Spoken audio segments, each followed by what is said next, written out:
5 years later, a well-dressed man that looks suspiciously like me buys the New York Jets. And they're like, Billy Nosh, mysterious billionaire, has purchased the New York Jets as of today. It's just clearly me with a mustache. Hello, my name is Billy. I'm happy to be the new owner of the New York Jets. How did I make my money? Crypto. You guys are all like, it's him! It's clearly him! My name's Billy Nosh, and I'd like to introduce you to the two chicks I'm doing. Oh my God, he did it! All of his dreams! The Jets and two chicks! The crazy son of a bitch did it! I'm moving the New York Jets to Tokyo, Japan. Oh! He did it! He f***ing did it! He's gonna live forever!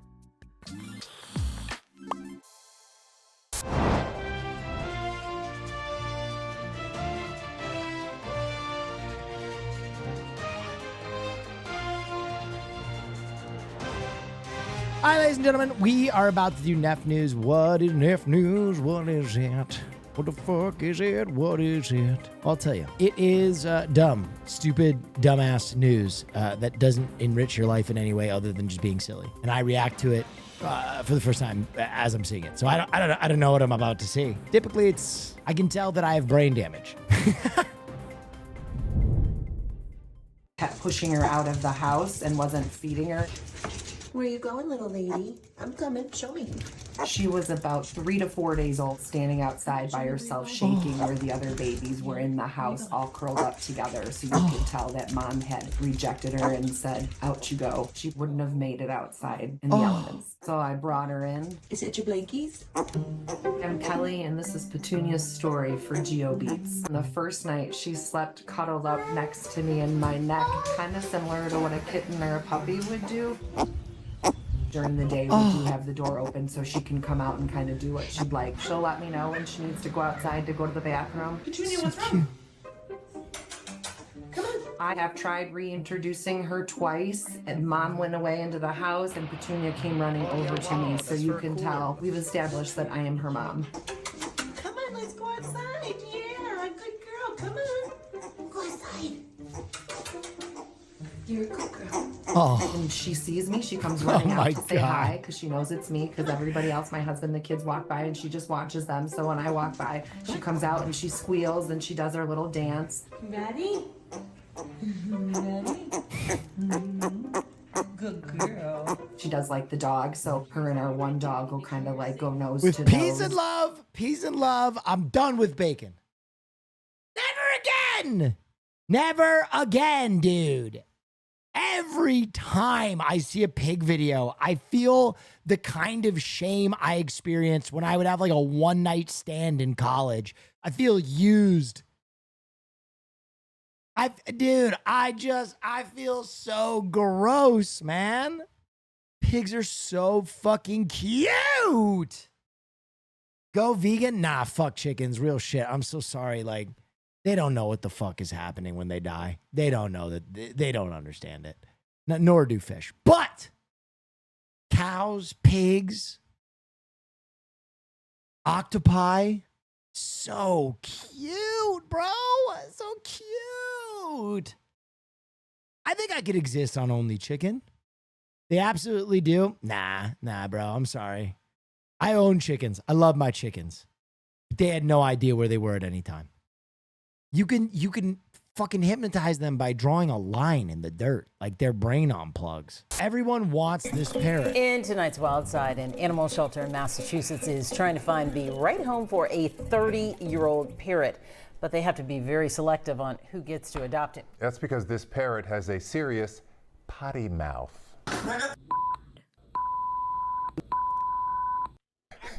A lot of beeping. Holy shit. The bad-mouthed bird is a blue Yo, that bird would make me $1 million on Twitch. gold macaw named Hendrix. His previous owner surrendered him to the shelter after having him for 20 years. Do you know how long stoners would watch a swearing bird on Twitch for? Honestly, he would absolutely, motherfucking piece of shit ass cocksucker. 5 gifted. Took Hendricks some time to open up to staff members, and once he did, they could not believe their ears. There was nobody in this room with him. Everybody was up front, and we just heard him start cussing up a storm. If you call him a pretty bird, he'll say thank you. He'll say good morning, baby. Other than the niceties, that's Good as far morning, as the niceties baby? go. The rest of it is Nice tits.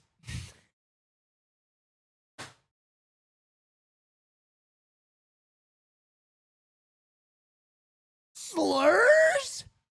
Wait, he was saying slurs? go. The rest of it is slurs, cusses. Oh no, dude! Oh no! Oh no! This bird would make $2 million. Holy shit, bro. Slurs? Wait a minute. This bird isn't just saying the F word. He's saying the wild dude. Put him on kick.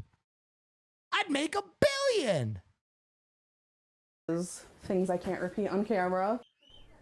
We should be talking to the previous owner. The shelter posted about Hendricks on social media, warning folks if they adopt him, they're basically adopting Samuel L. Jackson, so best not to have kids around. Samuel L. Jackson does say the N-word a lot.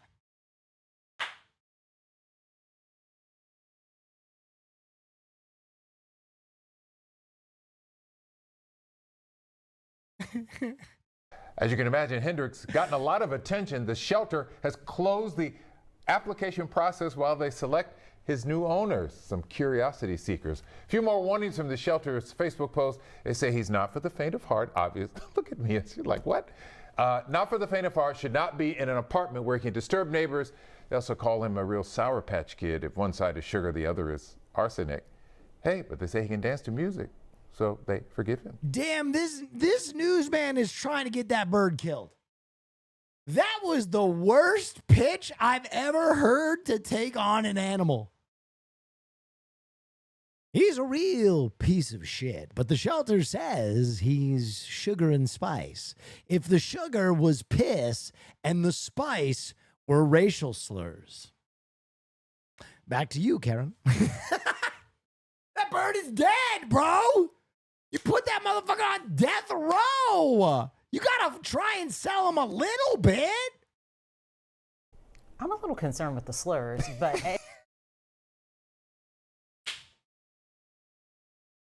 Oh my God! they both want my man dead, bro. and can you deprogram him? That's after Can you teach an old parrot new tricks? 20 years, probably. I mean, we could maybe. Okay, I got an idea. I don't know if you're gonna be able to delete the slurs that he knows, but maybe you can dilute the fucking pot. You know what I mean? Maybe you teach him more slurs that are like lesser slurs and hope he uses the other ones. Don't play me out. I'm trying to solve complicated problems. Don't play me out. Don't play me out. I'm trying to save this bird's Read life. that thing chirping show hole and flapping against the tree in 5 minutes flat. Probably not. Police station adopts a new deputy. He's the newest member. Oh my God, dude. I have never been mogged so hard. You guys have to see this for a second. Watch a bitch. Watch a bitch. I'm leaving here with someone's bitch tonight. God damn. He's the newest member of a police force in Chile. Oh! A 3-month-old llama named Miguelito was taken in by a local police station after being orphaned. Miguelito's mom Miguelito. died while giving birth because of Miguelito's size. We brought him here to the office when he was 5 days old. Little by little, we fed him milk, took him out on walks. Now he's old enough and strong enough to be part of the police force. Miguelito. Proudly wearing a custom uniform, Miguelito is more than just a mascot.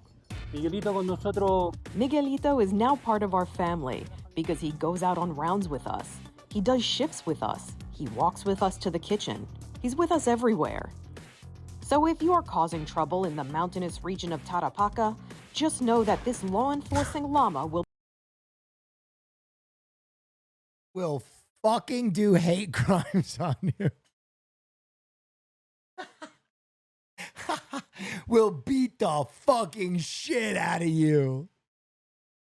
Oh God, it's Miguelito. Please, please no. will be hot on your trail. For Inside Edition Digital, Holy I'm Mara Montalbano. shit, dude. Miguelito, ¿por qué? Guys, we've had 4 animal stories thus far, and they've all been inspiring of why you should adopt non-traditional animals. I mean, it's really just a billboard for it.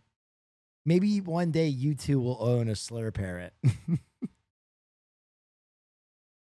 Don't let your dreams be dreams. Why? Why is that a thing? In San Antonio, Animal Care Services says a baby spider monkey was captured in a Northwest Side neighborhood. Take a look here.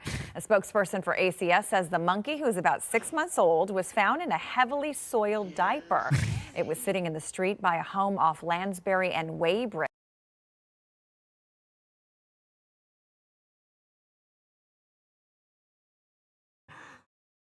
Dude, I'm so sorry. But the combination of words, heavily soiled the diaper, is so fucking stupid. He didn't just shit in it. He fucking shat in it. Person for ACS says the monkey, who's about 6 months old, was found in a heavily soiled diaper. It was sitting in the street by a home off Lansbury and Weybridge. The city says housing or possessing primates is illegal in San Antonio. The owner of the monkey received 4 criminal citations. ACS says investigators will be forwarding the case information to agents from U.S. Fish and Wildlife Service. God, man. Who can be so neglecting of animals? You know what I mean? Farley is the most spoiled little bastard. And I could never think of just not loving my animal like that. You know what I mean? I don't know. Maybe spider monkeys suck. I don't know. Dirty Paws Old Folks Home for Dogs. Well, right now, there are thousands of senior dogs in shelters. Some of them wait years to find their forever home. But one Michigan man has made it his mission to adopt as many as possible to give them a comfortable place to live out their last years. Sophia Pericone takes us inside Dirty Paws Agape Haven. At Dirty Paws Agape Haven in southern Michigan, Tom Pappas is living out his dream. So this was a new area we built. It's all about getting areas for dogs. On 19 acres of land in Ottawa Lake, his family's home is also home to more than 20 senior dogs living out their glory days. Molly spends her life outside. She'll be the first to greet you. So she's got to be 13 or 14 by now. Dude. Oh my God, my heart. My fucking heart. Pappas networks with dog shelters across the Midwest, adopting their oldest residents, Old dogs are so good. This is heartwarming. They're just like so the time we watched good. Kangaroo Jack them a for place film to night. spend their final years. Every time they have like a senior dog that's not getting adopted, they say, do you have room? The idea first came to him in 2017 after adopting senior Chihuahua Walter. He is 14. Years later, Dirty Paws took off. So like you have the idea like I'm going to save old dogs so they don't get euthanized and they're not abused. Well, I can do better than that. Right. But what happens is you get them and it's like, how can I make up for 12 years of them being abused? Across his property, different lots for different dogs, grassy fields for bigger seniors to run around. Everyone can't be out in the same area at the same time. So we built this pretty recently. fully finished indoor spaces for them to relax. So this is their living room. The cabin, as Papa's calls it for his smaller oldies. You can't help but smile. If there is a heaven, Tom Pappas will be there. I swear to you, if there is a heaven above, you can guarantee, if you're lucky enough to make it there, Tom Pappas will be waiting, bro. Oh, they're going to build a wing of heaven for this man. God damn. I haven't seen anything so fucking reaffirming in the human spirit in years. Smile at the cabin. And in the back, a memory garden for the ones he's lost along the way. It's like a love and a loss, but it's a victory, because if they weren't here, they'd be dead on the street, euthanized, or in some home being abused. So it's easy for us to take the loss when it's such a victory for them. To Papa's, this isn't work. Every dog I want to see every day. I'm gonna fucking cry. Hey, look them in the eye. You're loved. You're here. And it's certainly not his career. Papa's is a cardiologist. It's the same thing you'd want for your 90-year-old grandfather. Tom Pappas for president. Please, Tom Pappas, save us. The dogs don't need you anymore. We need you, Tom Pappas. America needs you. Please.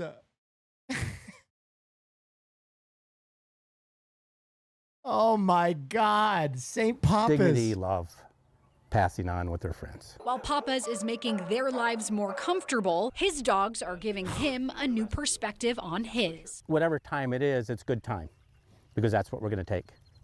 Each day a gift. Each day you wake up and think, okay, I'm here.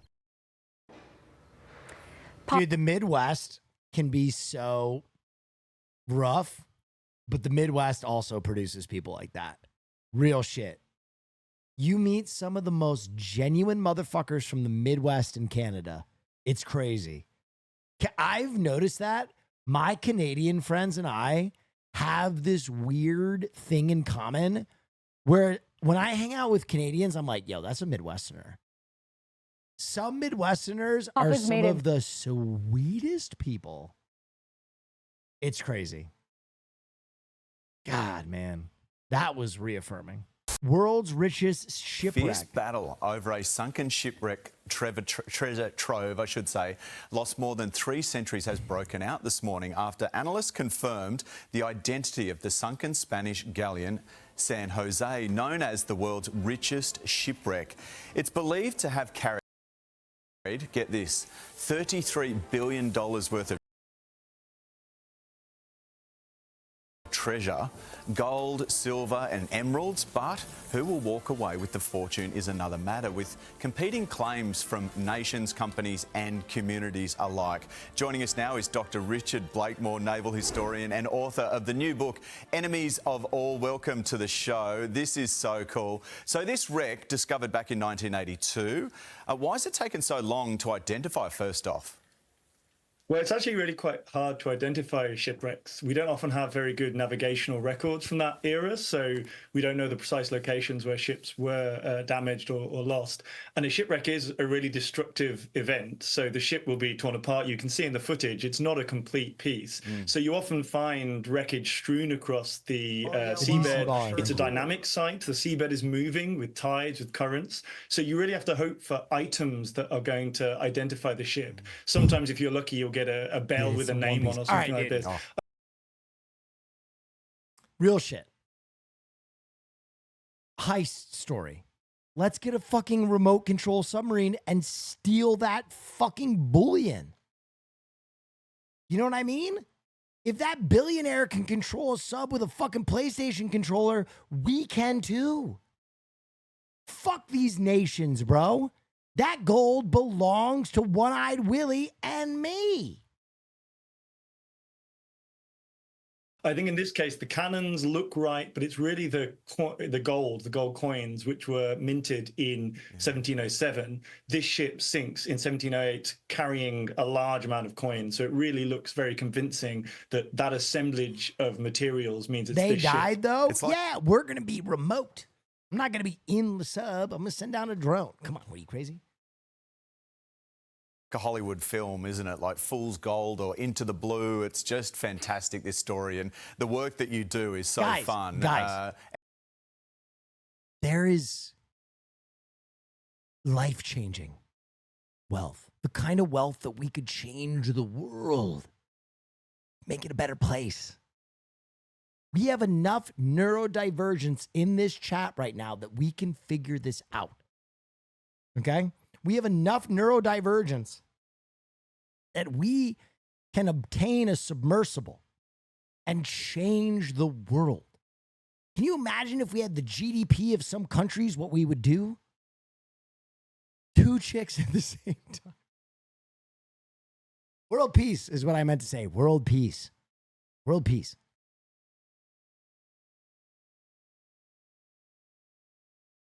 And important, of course. Colombia, Spain, Peru have all claimed the treasure belongs to them, as have treasure hunters who found it and local communities too. So who has the best claim here?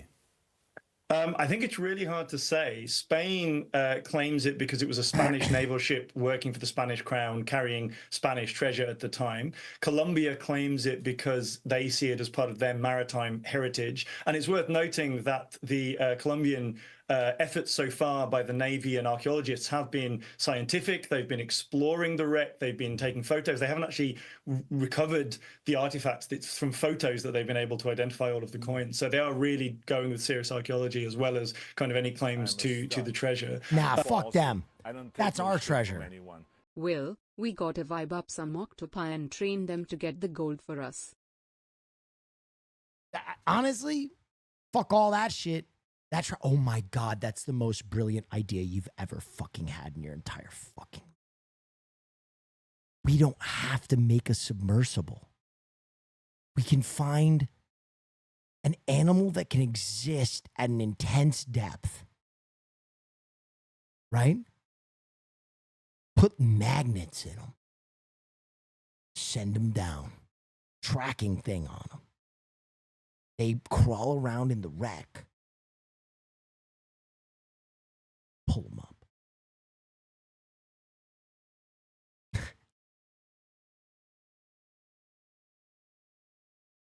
Gold is not magnetic. A good point. A good point. I forgot. That's tough. That's tough. Okay, back to the drawing board. Back to the drawing board. Back to the drawing board. There's a consortium of American investors and explorers who claim that they found it in the 80s, as you said. Colombia didn't recognize that discovery and claimed. What is stopping someone from stealing this shit? I just don't understand. What is stopping someone from stealing this shit? Depth? Ladies and gentlemen, it's $1 billion. It's $1 billion. You don't think that there's one thief on the planet that's sophisticated enough to have a submarine? Our world can't be that boring now. What happened to cat burglars? Are we all that stupid? What happened to Lupin III? The Colombian military? Interesting. This is a new site, but the American consortium claim that it's the same site. And then you also have indigenous rights campaigners who point out that it was their ancestors who were enslaved workers in places like Bolivia who were actually digging up all of the metal and the precious materials. Guys, days to salvage. You need one RoboClaw, one of them, to go down there and go beep, beep, beep. Grab a handful of coins and you've made it. You fucking made it. That's like 1 million smackers right there. That were carried on this cargo. So you have a lot of competing claims. That's not unusual when you get a shipwreck carrying a large treasure. It's very hard to see how it's going to play out, but it's the sort of thing that always happens when you make one of these discoveries. So if you've got the funding to be able to just pull a ship out and dive down and grab it yourself, could you make a claim on this? Well, you could, but I think you'd very quickly find yourself being challenged by many other counterclaims. There's a number of cases where private companies have brother, let go down on claims, a string, pull it back up and wait for it to go boom. Claims. Oh, claims? I'm a billionaire. You can claim to suck my dick. I am going to some nation you can't touch me in. I'm going to be a Kazakhstani pharaoh. Good luck. Sorts of wrecks, and then found, for example, that the Spanish government, if it's there's one famous case involving the Spanish government, and a court actually found for the Spanish government, not for the treasure hunters. So you have some rights of salvage, you have some claim if you're the one who actually locates the wreck, which is what that American consortium are putting forwards. But it's a very complicated. How much was the total value of the wreck again? Situation because of the history, because of the complications of international law. 33 billion. I could buy the jets. Can you? Oh God, that would be so cool. If I just showed, if one day I just disappeared, I was like, bye guys, like, see you later. It's been a great, stay dangerous. And then like 5 years later, a well-dressed man that looks suspiciously like me buys the New York Jets. And they're like, Billy Nosh, mysterious billionaire, has purchased the New York Jets as of today. It's just clearly me with a mustache. Hello, my name is Billy. I'm happy to be the new owner of the New York Jets. How did I make my money? Crypto. You guys are all like, it's him! It's clearly him! My name's Billy Nosh, and I'd like to introduce you to the two chicks I'm doing. Oh my God, he did it! All of his dreams! The Jets and two chicks! The crazy son of a bitch did it! I'm moving the New York Jets to Tokyo, Japan. Oh! He did it! He fucking did it! He's gonna live forever! Scientists still searching for the source of the strange radio signals. Scientists are trying to figure out a decades-long mystery, the source of a strange radio signal that's coming from below the ice in Antarctica. What? The signals were detected during a NASA experiment, which took place between 2006 and 2016. The scientists were actually searching for high-energy cosmic particles when they detected those radio waves. But the current understanding of particle physics make it hard to explain the signal source. Scientists are now hoping that larger and more sensitive detectors may be able to solve that mystery. What? That's real?